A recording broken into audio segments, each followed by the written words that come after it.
નંદેસરની mini નદીમાંથી યુવકનો મૃતદેહ મળી આવ્યો છે। નંદેસરથી હાલ આ મહત્વના સમાચાર સામે આવ્યા છે, જ્યાં નદીમાંથી યુવકનો મૃતદેહ મળ્યો છે। તો મૃતકનું નામ સમીર રાઠોડ છે। તો ગત રાત્રે આ યુવક બહાર નીકળ્યો હતો ત્યારે મૃતદેહ પાસેથી રિવોલ્વર મળી આવે છે। પોલીસે ઘટના સ્થળે પહોંચીને વધુ કાર્યવાહી હાથ ધરી છે। નંદેસરીમાં આવેલી મિની નદીમાંથી યુવકનો મૃતદેહ મળી આવ્યો છે। મૃતદેહ મળી આવતા ચકચાર મચી ગઈ હતી, ત્યારે આ બનાવ અંગે પોલીસને જાણ કરાઈ હતી। પોલીસ ઘટના સ્થળે પહોંચી હતી અને કાર્યવાહી હાથ ધરી, ત્યારે મૃતદેહ પાસેથી પોલીસને રિવોલ્વર મળી આવે છે। મૃત્યુનું કારણ શોધવાની તજવીજ હાલ હાથ ધરવામાં આવે છે। તો મૃતકનું નામ સમીર રાઠોડ હોવાનું સામે આવ્યું છે। તો ગઈકાલે ઘરેથી આ યુવાન નીકળ્યો હતો ત્યારે નંદેસરી મિની નદીમાંથી આજે આ યુવકનો મૃતદેહ મળી આવ્યો છે। મૃતદેહ મળી આવતા ચકચાર મચી ગયો હતો। આ બનાવ અંગે પોલીસને જાણ કરાતા પોલીસ ઘટના સ્થળે પહોંચી હતી અને કાર્યવાહી હાથ ધરી હતી, ત્યારે પોલીસને તપાસ દરમિયાન મૃતદેહ પાસેથી રિવોલ્વર મળી આવી હતી। તો મૃત્યુનું કારણ શોધવાની હાલ તજવીજ હાથ ધરવામાં આવી છે। આ સમગ્ર મામલામાં પોલીસ દ્વારા વધુ તપાસ હાથ ધરવામાં આવી છે।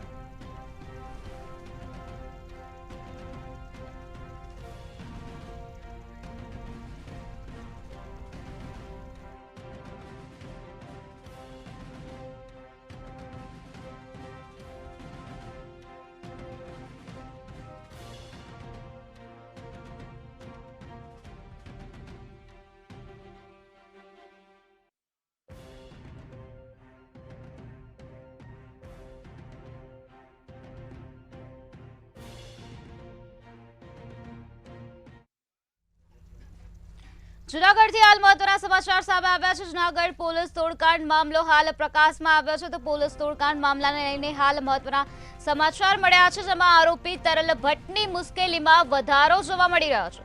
તરલ ભટ્ટની જામીન અરજી નામંજૂર કરી દેવામાં આવી છે। દીપસાના નિવેદનને લીધે જામીનને નામંજૂર કરાયા છે, ત્યારે જૂનાગઢ સેશન્સ કોર્ટ દ્વારા જામીન અરજીને નામંજૂર કરી દેવામાં આવી છે।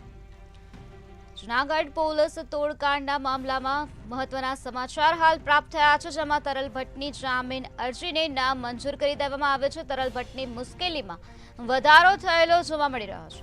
દીપ શાહના નિવેદનને લીધે જામીનને નામંજૂર કરાયા છે। જૂનાગઢ સેશન્સ કોર્ટ દ્વારા તરલ ભટ્ટના જામીનને નામંજૂર કરવામાં આવ્યા છે।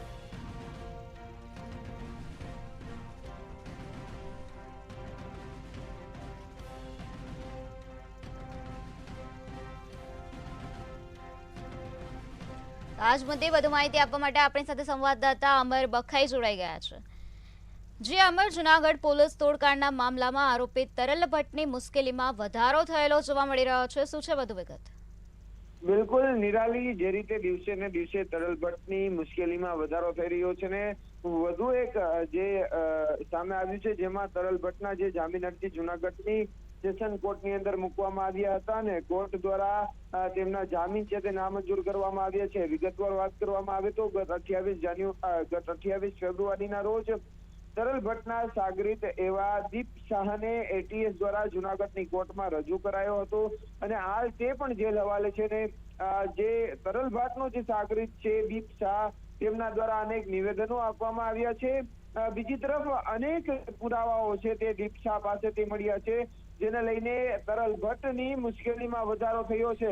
હાલ તરલ ભટ્ટ જે સીપીઆઈ છે તે જૂનાગઢ જેલની અંદર કેદમાં છે અને જેને લઈને તેમની મુશ્કેલીમાં સતત વધારો થઈ રહ્યો છે।